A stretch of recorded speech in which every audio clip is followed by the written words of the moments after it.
So, the suffrage movement, the first women's rights convention, held in July 1848 in the small town of Seneca Falls, New York. The convention was planned with 5 days' notice published only by a small unsigned advertisement in a local newspaper. Elizabeth Cady Stanton, along with Lucretia Mott, conceived and directed the convention.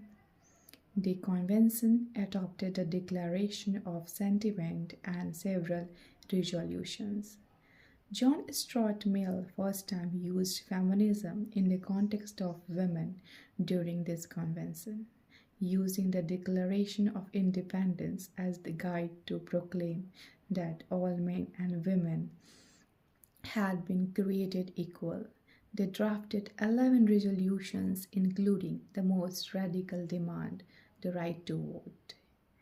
Although Seneca Falls was followed by women's rights conventions in other states, the interest spurred by those first movements of organizing quickly faded.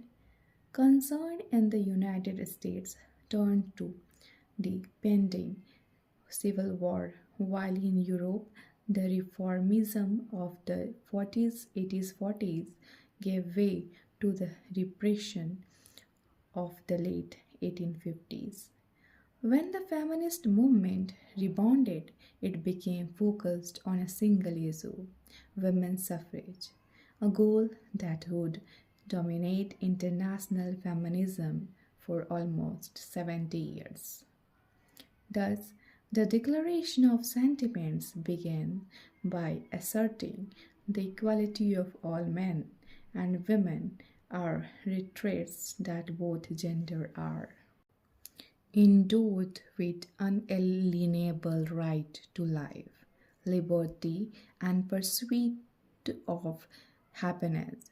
It argues that women are oppressed by the government and the patriarchal society, by which they are a part. The text then lists 16 facts illustrating the extent of this oppression, including the lack of women's suffrage, participation, and representation in the government, women's lack of property rights in marriage, inequality in divorce law, and inequality in education and employment opportunities.